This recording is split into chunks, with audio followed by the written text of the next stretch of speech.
What's up, everybody? Coach Ceelo here, and welcome to yet another of the No Bullshit Six-Figure Sales Podcast. And I am here in Maitland, Florida, with my very, very good friend, Marco Kozlowski. Marco is someone who is known in the real estate and real estate investing space. This gentleman is a mentor of mentors. He has taught people how to make significant amounts of money, has owned how many properties over the years? Lots. Lots and lots. Yeah, over $1 billion in assets over time. Yeah.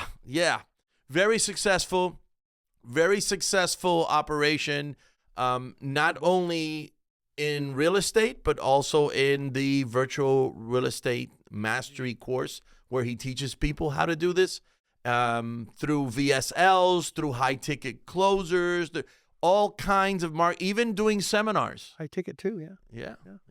So anyway, webinars? Without any further Podcast? ado, my very good friend, Marco Kozlowski. Marco. Golly gee willikers, Christian. Thank you so much.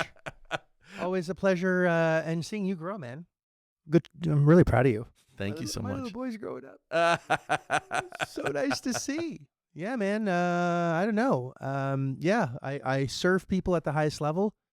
I like real estate's the vehicle that I had to choose because when I was a broke musician, a father of four, couldn't put food on the table, paying my Visa with my MasterCard, you know the story, playing the credit card Fandango, I had to figure out the hell was I going to do to put food on the table. And I actually saw an infomercial, Carlton Sheets. I don't know if you guys even know who that is anymore, but I was a sheethead and consumed the material, made a little bit of money, and took that little bit of money and invested into more education and more good seminars, bad seminars. I even took a seminar on how to attend better seminars. That's how many seminars I attended.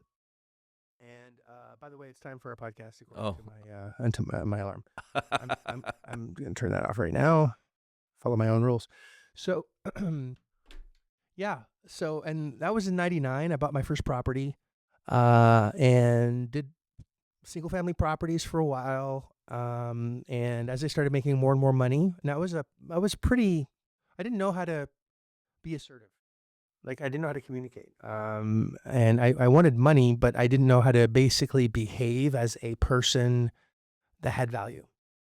And, just to give you some context, when I was married, my wife, was the boss. I was a stay-at-home dad, and if I wanted $5 and she said no, that was okay. Ouch. That was okay. I was the beta and she was the alpha, and that was super cool until it wasn't super cool. And as I started getting into real estate, I was like, oh man, there's money to be made here, and which separated my spouse and her role, and my balls were in her purse, and I was okay with it. It's not a bad thing. I'm still very good friends with Karen, my first wife. She's a fantastic human, but that's the kind of person I was at the time, and that's who she married. And when I changed, so I get it. So bought a few hundred houses as a Canadian, no green card, no social security number, never used my own money or credit because I didn't have any. And for those that are, maybe you're thinking like, that's impossible. You can't buy property with no money or no credit. Well, if you're doing anything in life that has value, you don't need money or credit to do that. Like you don't need money to get an education to learn how to be a doctor. And if you're a doctor, you don't need money or credit to practice. Do you? Like you don't need money or credit to drive a bus. If you're a bus driver, you don't need money or credit. Like you learn how to do the thing, and then the thing pays you the thing to do. How it should be. Right? I don't know. Whatever. So I never used money or credit to buy things. In fact, I got paid on every single transaction that I did correctly. And I say that because I did a lot of shit wrong. Am I allowed to say shit and fuck here? I don't know. You are. Okay, Absolutely. that's fucking great. So I quickly learned that you don't need money, you don't need credit, doing it correctly. Even if you're building a business, like you look at any viable Fortune 100, 500 business, any business at all, like they started out of a garage usually. They raised money from other people and they got investors to put money in, and they got a piece of the action, and then they're billionaires. You know what I mean? Like it's, you don't use your money to build something. If the idea is good enough, you have other resources that are available to serve you if it serves a greater purpose. Right. So learning the mechanics of how to do that is actually what I do. And how to get a good deal is through good behavior, which is kind of what I teach, which is the same thing that we all teach. You teach sales and how to be better in sales, right? Better communicator. Yeah. It's all communication, because all sales is, or negotiation is, a conversation with a goal in mind. And if you're my granddad, or you're my brother, and I have something that's really valuable, and I know it's valuable, I have to explain to you why it's so valuable. And if you have the information that I have, then you should see the same value that I do. Right. Right? So then you should easily be able to see what the opportunity is. So if you learn how to really understand that no one really gives a shit about us at the end of the day, and if you see value in something, or coming back to, I have ADD, by the way, massive, as you can probably tell. Zip, zip, zip. There goes Marco. Well, I learned a long time ago that real estate is the easiest vehicle to make a lot of money in, because you don't need a license to buy real estate. You don't need money, because if the deal is right, the money's always there. There are lenders that will lend you money on the deal just because it's a good deal. Yesterday, for example, we got a warehouse space, 95,000 square feet to be exact, of warehouse space from a guy that had it under contract. Contract fell through, got a hard money loan to buy it. Hard money is when it's like really expensive money. He's paying $3,500 a month to sustain this thing, and he just wants out of it. It's almost 100,000 square feet for warehouse space, like near Cincinnati. All right. For 350 grand, 100,000 square feet for 350 grand. And the thing rents out like all day long at $5 a foot. Like if I gave it away, it would be gone in a minute at up to $12 a square foot. I know that sounds like, Marco, I have no idea what you're talking about, but if you just take 100,000 square feet at $10, 100,000 times 10 is $1 million. All right. That's what you would get in rent a year. $1 million a year in rent. And you can buy this. Well, it's under contract as of today for $350,000. No brainer. Like, you make $1 million a year and you buy it for 350 grand. Like, sign me up all day long. And this economy right now is full of these things.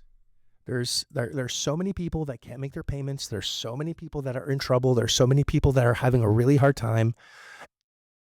And if you understand the mechanics of how to get the money, and the mechanics of, you're in trouble, what information do I need? I need to collect the information so I understand what your problem is. If I understand the problem and I understand what the money needs in order to be put together with the problem, I just sandwich myself in between and I get the difference. And that's all life is. Like, if you're in sales, here's the opportunity. And any salesperson has made money in sandwiching themselves in the opportunity. That's all you do, is you sandwich yourself into the flow of the money. It's just flow of the money. And I like real estate because it's always going to be there. Someone always needs a place to live. There's always going to be money for real estate transactions. And if you know how to communicate with people that need help, you ask them the right questions that has nothing to do with money. What's your situation? I think you did something on this on one of my videos, which you sent me. Thank you very much for that. It's not about the dollars and cents of it. It's, what's the problem? What do you really need to get out of it? Okay, the payment's a problem. What do you want to do next? What do you want to do with the money next? Like, tell me more, tell me more, tell me more, tell me more. Sound familiar? And you just get as much information as possible. And they tell you exactly what to do to solve the problem. Because at the end of the day, all business is figure out what people need, go out, and go give it to them. And all you're doing is, what do you need? Go out and give it to them and make millions of dollars in the process. So if you don't have enough money, you don't have a money problem, you have a behavior problem. Behavior determines everything. So what do? I share how to take whatever your behavior is, and in a very simple 5-step process, find opportunities, go out and solve the problems that people have, and make cash flow for the rest of your life on each deal. Because I don't believe in it's not like a one-night stand that I'm looking for, or quick cash. I want recurring revenue. Sure, I'll take the one-night stand here and there, I don't want a one night stand, but if I can get a quick $100,000 on a deal, or 50 or 30 or whatever, and it helps a person out, great. But I'd rather have 10,000 a year than a one-time hit of 30. Of course. Forever. Anyway, I'm done. So, sounds like there's various income streams here, right? There's the real estate investing income stream. There's the long-term play. And also there is the real estate academy that teaches people how to do this, right? I teach people how to build. So before we actually get into the mechanics of that, tell us a little more about your story. So you went out there, you learned how to do this from Carlton Sheets and from a few other mentors, like, right? you name them. Everybody you could. Yeah, even people that are in prison, like Wu, you name it. Remember Wu? No, I don't. Johnny Wu? Oh. Like, I have all these planes, and he got, it was in William Wu, I can't remember, a long time ago. Like 3 people will get that joke, and that's okay with me. Like, I learned from as many people as I could, even homeless people. Like, I will learn. I'm a sponge. Like, if you walk into a library, these are all the things that you don't know. And it's what you don't know that's stopping you from achieving the goal that you want, right? So having a hubris or this big ego of, I know everything, I think will eventually get you. 100%. And, humility is so important. I do okay, but I could always do better. And was there a learning curve? Was there a fall of grace and a return? I mean, fall of grace and a return. You're telling me. So I bought my first property in '99. I went very quickly high up until I'd say 2005, 6, 7. Had over 600 houses, just houses. All right. I got divorced from my first wife. Very amicable divorce. Cost us $600. I actually got custody of the kids. So because I was the one taking care of them, and real estate is not a full-time gig. It's not like I'm doing this full time. It's part-time if you do it right. And met a girl that was finishing up her accounting degree, was moving to Vegas. And I thought, moving to Vegas, I'll move to Vegas. Why not? And I went from, being not even having a drink to my lips to the day, like I was a square person. I was a stay-at-home dad, square person, to moving to Vegas with a lady that was into everything and everything. All right. So, drugs, alcohol, you name it, it got to the point. Well, and I was at that point started making a lot of money, doing it over $1 million a month. Bought Steve Wynn's old house, like 40,000 square feet, 2 pools. We had house parties that lasted 10 days. And it's part of my life, so I have to share it. I went deep down into drugs and alcohol, like I said. Man. Cocaine by the kilo and doing these crazy, crazy, terrible things. A couple cops came to, stop the party, and they ended up joining the party, and they got fired. Like, what? You name, like, I have some stories. It was like double gated guard gate community. Phil Ivey was one of my neighbors. Andre Agassi was on the other side. Like, it was a really interesting time in my life. And but at that time, the crash came, and I went and I was speaking in the UK. And when I came back, everything in my house that could be moved was gone. My bank accounts were emptied, and I had a call center. I had a 100-person call center. Their paychecks were taken. Like, my kids' trust fund was gone. Like, you were gutted. Gutted from my wife. $11 million cash, liquid, gone. Without me understanding what the fuck was going on, right? And I loved her, and I felt betrayed to a point where I was spiraling into really a lot of anger. Like, I've only been angry 4 times in my life, and that was the first time. And I mean really angry. And man, I really started pawning stuff out of my house, and I had hundreds of properties, but no cash reserves to save it. So now I'm going into foreclosure. My own house is going into foreclosure. I go deeper into drugs and alcohol, and actually try to take my life twice. Wow. To commit suicide. Sorry to hear that. Yeah. And it's part of my story.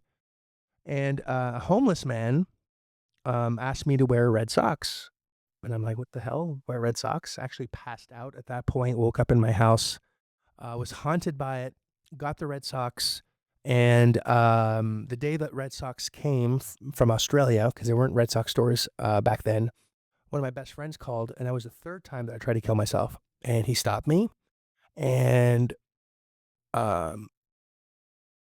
he basically asked if that was how I wanted to be remembered by my kids. And I told him how my wife had taken everything and she stole all my money. And I hadn't showered in like 3 weeks at this point. I was gross. It takes a long time for me to get facial hair, and it looked like I had a lot of facial hair, and I stank, and it was really gross. And all I did was consume alcohol and drugs. So I looked terrible. So I'm on the phone with David, and basically he says, listen, I have known you my whole life, and he definitely not the same economic background. Like, he's in retail. He makes maybe 30, 40 grand a year. All right. And I'm making like millions a month. And he's like, Marco, I've known you my whole life. I just had a baby. I've saved $50,000 or so, and I have a new baby. I just bought a house. Can I lend you $50,000? Wow. To get you out of this? And it was the most incredible, loving, selfless act of human kindness from a real friend. Sorry, I still get emotional about it. He saved my life, right? And that got me off the sauce. It got me redirected. Like, it just realigned everything that needed to be realigned.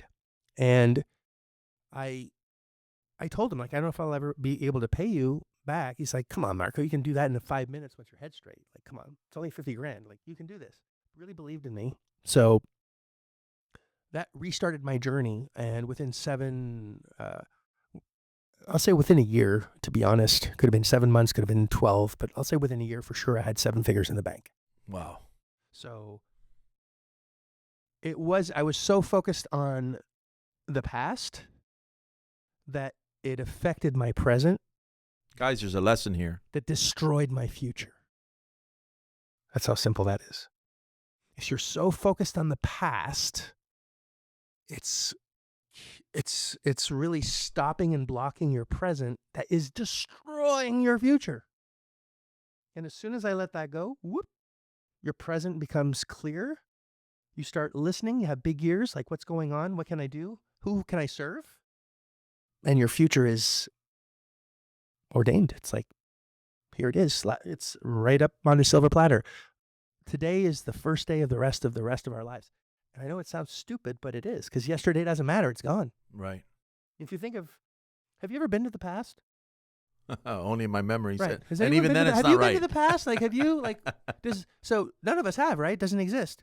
So if none of us have been to the past, does the past really exist? What do we have? Just what you got right now, here and now. But you're living in somewhere that doesn't exist. All this negative energy, what she did, what he did, what happened. This person did this to me. Yeah, okay, shit happens to all of us. But are you going to let that define who you are today and stop the opportunity that people need us? 100%. Right? We chose a sales path. All of us are in sales, whether we like it or not. Like, yep. If you believe you're not in sales, you're smoking wacky tobacco. Lay down the sauce, because you're in sales with your kids. You're in sales with your spouse. You're in sales with your boss. You're in sales with your brothers and sisters, your parents. You're in sales in everything, because all sales is a conversation with a goal in mind. We're all in sales. So being a better communicator allows you to have a better life. Wow. And you can't be a better communicator unless you're a better listener. So listen better, and your life will change. That's all I got to say about that. So Marco is incredibly good, not only at running like weekend, what do you call them? They're weekend events. Events, right? Yeah, they're events. But I've seen him live, and he's really good working crowds in places, right? How did you get that skill up? How did that come in? So that's a great question. And that's a dying skill, the platform speaking. So when I first started, my first product, if you will, was flipping mansions, flipping luxury homes. My first cut my teeth into single families, and then I realized that, well, the bigger bigger properties you play with, the more money you make. So I started, actually, Las Olas was the biggest deal I ever did. I flipped up a property that was one of Subway's founders, DeLuca. He had a property, flipped it, made $2.5 million on it, $2.4 million. On a flip. On a flip, yeah. So what I would do is I would control these mansions at a discounted price, 30% off-ish, all right, with an option. An option is like a stock option. I have the right to buy something, right? And the focus is not the option. The focus is on these guys getting rid of their property. And there's no way I'm writing a check for, whatever the value of the property is, and not going to happen. So control the property, not own the property. Control, but not ownership. And I have I have fiduciary interest in the property because I have the right to buy it, right to sell it at a certain number, right? And I don't need a license, and it's just a piece of paper. And if you're savvy, you can actually control it from your self-directed Roth IRA, which means that any profit that goes into it is tax-free for life. Anyway, whole bunch of cool things that you can do to never pay taxes on the money legally, morally, and ethically. But anywho, so you get the property, and then I control everything in the property. And then what I do is I do an auction. But before I do an auction on the property, I bring in Lamborghinis, I bring in artwork from all over the world, I bring in all these different things that vendors want to sell at their cost. I make a piece on everything that sells because it's in a mansion. So it's no longer a vase that's being sold. It's now a vase, even though we bought it at Walmart 20 minutes ago. So, so this perception of value is there. Right. Right. And you understand how important perception of value is. We can have a whole conversation around that. Violinist, have you said that story before? No. There's a violinist that's in Boston that is literally busking with a Stradivarius. Like the guy is like a violinist. Very expensive violin. Yeah. $2 million violin. I kind of busted the story at this point by saying that. But anyway, he's playing in the underground of Boston and he made like $8 for that day. And he had sold out Carnegie Hall like the night before, some Boston, not Carnegie Hall, that's New York, but he has sold out other venue and I think made like $800,000 for a 1.5 hour performance. If you don't go where you're valued, you're going to get paid what people think you're worth. So $8 in a Subway or millions of dollars somewhere else. So where something is makes a big difference in what its value is going to be. Just saying, all right? Could be the most incredible salesperson in the world, but if you sell the wrong thing at the wrong place, you're never going to make what you really are worth. Just saying, be in the right space to get the right outcome. All right? Think small, stay small. So anyway, so I'm selling all this shit, and eventually, and the guy threw in like a yacht. The guy threw like sold the whole shit. Sold a seaplane, like $2.5 million, $2.4 million at the end of the day. And that put me on the map with one of my mentors and said, hey, you should teach a class on this, on how to do this shit, because amazing. Because it's an auction strategy. So I'm optioning it, and then I have an auction company that does all the work, right? So I'm just, again, what do people need? Get rid of the house. What's the best way to control it without any risk? An option. The auctioneer needs to sell shit, so they're going to do the auction. They charge a buyer's premium. And I'm going to actually negotiate half of their buyer's premium to me.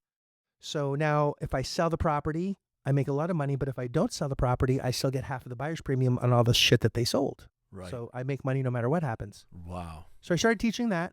And that was my first class. That was back in 2003.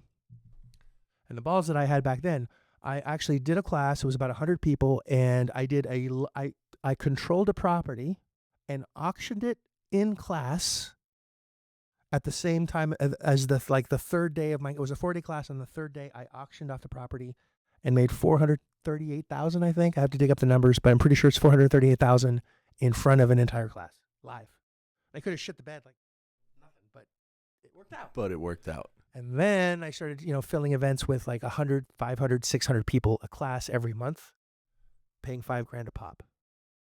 So if you do the math, and I was doing about 500 people a month, which is about 6,000 people a year at $5,000 a pop, which is about what, 30 million a year in sales. Wow. Yeah. Doing platform speaking. So that was done in platform speaking because that was your question. So in the world I was brought up in, there were platform speakers, and I had to learn what they were doing. And the deal was, if you sell, you come back, and if you don't, you don't. And I saw people that came up, never came back, and I made sure that I was listening, doing what I had to do. I hired a mentor on how to teach me how to platform That's speak. where I was like, how did you learn it? Yeah. I hired someone, and then I hired someone else, and these guys are like 20 grand for like 2 hours, right? Wow. Like not cheap, but when you're platform speaking, you're making a lot more than 20 grand. Like No, and if they're charging that, I'm sure their advice is surgical. it's very surgical. And then I started doing it more and more. Probably spent over $1 million in education just on the platform speaking side, and probably did I'd say at least 400 million on speaking. So it was a good That's a good ROI. Yeah. It was a good ROI. Yeah. Talk to me about, all right, so before you were extremely wealthy, obviously you weren't, right? You were telling me telling us the story of how it all started. You started investing in yourself, right? Yep. Had to. Did you have to convince yourself to do it? Was it No. something that you're just like, I got to do this? And so the reason I knew that I had to invest in myself was when I was 26, we were being evicted. My spouse handled the money, never touched money. Oliver and Elliot, my two oldest kids, were playing Lego on the floor. I was stay-at-home dad. My wife was pregnant with Bentley, my youngest, and Mercedes was being like fed. End of her night, she was a music teacher, and there's like a ding dong ding, like a knock at the door, knock knock, ring ring ring, like at night, and she rolls her eyes and goes, "Oh, it's the landlord. We're late. Again, can you just go tell him that we might have the money like next week? Just go tell him that." And I'm like, "Whoa, what do I have to do?" Like, okay, just go tell him that we might have the money next week. We're a little short. And I'm like, hang on. What do I have to do? Like, I was blown away that I had to have a conversation like this. Like, I did not. You weren't prepared for it. I'm like, I don't have money conversations. Like, this is not my lane. Like, I don't understand what to do. And I was terrified. For me to say, I grew up in an environment where if I said no, I was punished. If I heard no, it was a punishment. So this whole mental idea of the word no is a significant whiplash. Like it's PTSD to say no to somebody, right? There's deeps like, and I don't know if you boys and girls at home, if you have the same issue or brought up in the same way, but no is a bad thing. All right. Now I love no. You have to have no. Because when you say no to one thing, you have yes to everything else. That's a deep statement that you might pass you by quick, but it's important. When you say no, yes is everywhere else. If you say yes to this thing, you say no to everything else. Anyway, back to I'm 26, 27 years old, sweating bullets. It's middle of winter. I'm living in Canada. My landlord is half the size of both of us, like half of us together, like half of us are half that half. Like he's a small guy. Very successful dude. Super scary for me at that time. Knocks, where's my rent? I couldn't remember what I was supposed to say. He's like, what? Say something to me. Where's my rent? Literally, that's all I could say. Like, that's all I could say. And then I go, my wife has something to tell you. Oh, no. I swear to God, those are the words that came out of my face. Knowing you now, I can't even imagine you saying that. Like, I have no balls. I don't even have a dick at this point. Like, what's wrong with me? But that's just who I was back then. It's just, that's contrast. Like, this can be taught. These are, if their will is there, you can accomplish a lot. Because most people never have seen that part of me, man. No. Like, it's like, who's this? That was me. So Mr. Pasqua, he pushes right through me. Like, he goes, it's winter. He's got boots on. It's dirty. He goes through the house. It's a small house, but he goes, make sure he goes into every damn room of the house with boots and snow on without permission. Sees my spouse who's feeding my child. All right. She's pregnant, and Oliver and Elliot are on the floor playing Legos, and he starts yelling at her, calling her incompetent, calling her a loser, calling her deadbeat, her deadbeat husband, can't even, oh, man. Tell me what's wrong to my face. Like, just completely like hamstringing, like, and just being, he was out of line getting the house, but Clearly. Still, he was really upset. And she looks at me like I'm the biggest piece of shit in the world. And I knew I was at that point because I'm not a provider. I'm not a protector. A man's role is to, profess, provide, and protect. I did none of those things. Like 0 for Marco. And what kind of a man am I ever going to be? What kind of a provider am I going to be to my kids if I can't even freaking tell a landlord, come back in a few days? Now if he tried to get in the house, I'd shoot him. Like, it's not even the same conversation. Definitely. I'd never be late to begin with because that's a behavior issue, right? Not financial problems. But anywho, and at that very moment, I knew that if I did not fix me, that would be me for the rest of my life. That was the best possible thing that could happen to me in my life at that time. Because that was me at 27. And by 28, then I started reading books on negotiation, conversation, like how to basically grow a spine. Wow. And that was the catalyst. And you went from beta to alpha just with that one experience. It took a time. It wasn't like, pooh, I'm suddenly alpha. Ooh, Tarzan, Eugene, come with me. No. It was a process, right? But that was me poking my head outside of the sand going, okay, I have something to learn here. I need to learn something or my kids will be broke and evicted. And I think we had moved. If you ask Oliver, Oliver's my oldest. He's 31. I have 2 kids. I have 2 grandchildren. Shout out to Oliver. And he moved, I think we were having this discussion 26 times by the time he was 17. Wow. In his life. That's how many times we had to move. Yeah. That's amazing. Yeah. So was there a come to Jesus catalyst? That was it.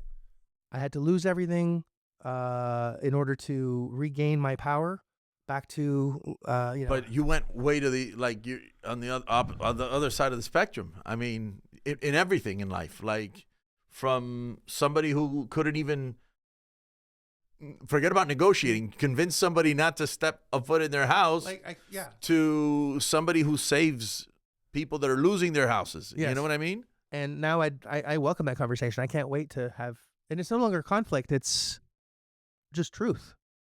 And like I said, it's just listening, and people will tell you what the problem is. Like, oh, you need your rent. Got it. Well, how long has it been behind? Like, oh man, that's terrible. That's unacceptable. I take full responsibility for that. But I don't handle the finances, and my spouse is actually feeding my child right now. So let me get into it, and let me get back to you on that. Let me get in the house. If you would like to come into the house with me pulling out a gun, uninvited, then I will definitely allow you to get shot on my property, because technically, unless you evict me, it's my property. It's your property. Would you like to have that happen, sir? No, I don't think that's a good idea. Very good, very good. All right, let's just keep it civil for now, and I'd have fun with it, like legit fun with it, because he's right to be mad, but I didn't know anything about it, but I acted and behaved poorly. So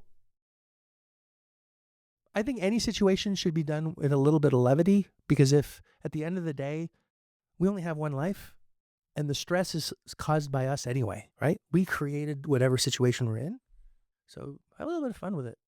And I think that'll go a long way. And not only that, if we take responsibility for whatever we created, whether we had a hand in it or not, we had a hand in it, right? And the only way you can get better is by being able to say, what could I do better next time? Or what can I do better to do this? And even if we didn't have a hand in it, like here we are talking and a tornado comes along, we miraculously survive, right? That's number one. You woke up today. Yeah. Gift number one. There's your present. It's called a present for a reason. It's today. It's a present, right? You got it. You got your present, which is you got to live with what you got now. And even if you didn't have a hand in it, is there someone that has a shittier situation than you? Most likely. And again, all money is a result. It's a byproduct. I look at money as a byproduct, not the thing. It's manure. That's what money is to me. So you have an animal and you want to generate income from this animal. Well, you can't feed it manure. You got to feed it grass, and you got to give it pasture, and you got to give it love. And it's going to eat whatever you give it, and it's going to excrement whatever the manure, and you're going to take that and you're going to use it to farm more grass, that's going to give you more animals, that's going to create more manure. Manure has to be recycled. It can't be the thing that you're using to make the thing. I don't know if that makes any sense. Sure does. So money isn't the thing that you want. It's the byproduct. That's all that is a byproduct to get you the more thing that you need of, which is customers that are happy, because happy customers will always create more revenue for you if you keep your tribe happy. 100%. The fence is the most important. I believe the fence is the most important invention known to mankind. It's not fire. It's not the wheel. It's the fence. Because with a fence, you can keep your tribe within your tribe, right? You can keep your customers happy. You can, they're not going to wander off and get eaten by wolves or bad people, right? So to me, a fence is important. Just came to me. I should have thrown it out. We can cut that out. It's okay. It's fine. It's cool. So, question. This is something I always ask everybody, especially when I'm coming towards this part of the podcast. Oh, parts. So it's just let's say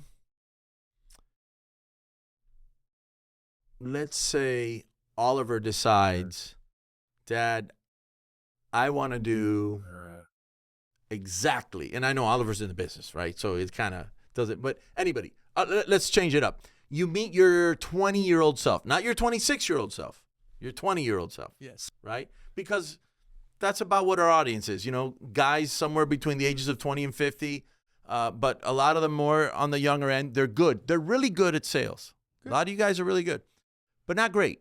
Not yet, right? You can be better. So what advice would you give your 20-year-old self coming in, wanting to get into sales, public speaking, real estate, whatever, fill in the blank? Find the best person that is willing to help you, that you want to achieve, and that number that they're willing to help you, the number has to be very terrifying in order for you to take it seriously. Find someone that you want to work with that you basically can't afford to get the results that you're looking for, because if you don't pay for it, you won't pay attention. And anyone that is going to give you any advice for free has shitty advice to give, because any advice has to have value. There has to be an exchange of value in order for it to have value. If you're on death row and you got a free attorney, or you got one that gets people off and you got to pay for them, you're paying for it. 100%. Right? Like you're I don't care if it's free. I want the guy that's going to get me off. Well, you got 10% chance, or you got like a 90% chance, but you got to pay $1 million. You'll find the $1 million, even if you don't have any. Like, you'll figure it out. Of course. That's how you have to look at things. Like, you have to look at education and people's advice and you have to actually take it, use it, fail forward fast. And I mean, I'll show it to you.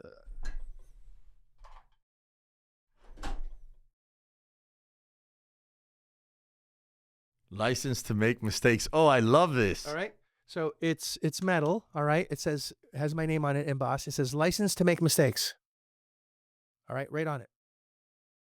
And this license to make mistakes is what you need to have with you all the time, because if you don't give yourself the opportunity to fail forward fast, you will never learn, because mistakes are the great teacher. There's nothing that you will ever do that will be perfect. In fact, that doesn't exist.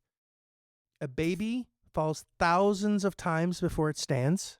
When you wanted to ride a bicycle, you didn't give a shit how many scrapes and bruises and things you had. If you lost an arm, who cares? I'm riding a damn bicycle. But we lose that drive as we get older, because we think, well, I'm in my 20s, I'm in my 30s, it should be easy. And that's sadly the education system that has made you believe that things have to be easier than they are. So give yourself a license to make mistakes. Reach as hard. It has to be hard before it gets easy. And God will never put something in front of you that you can't handle. Remember that. Bam. Guys, my name is Coach Ceelo. This is my good friend Marco Kozlowski.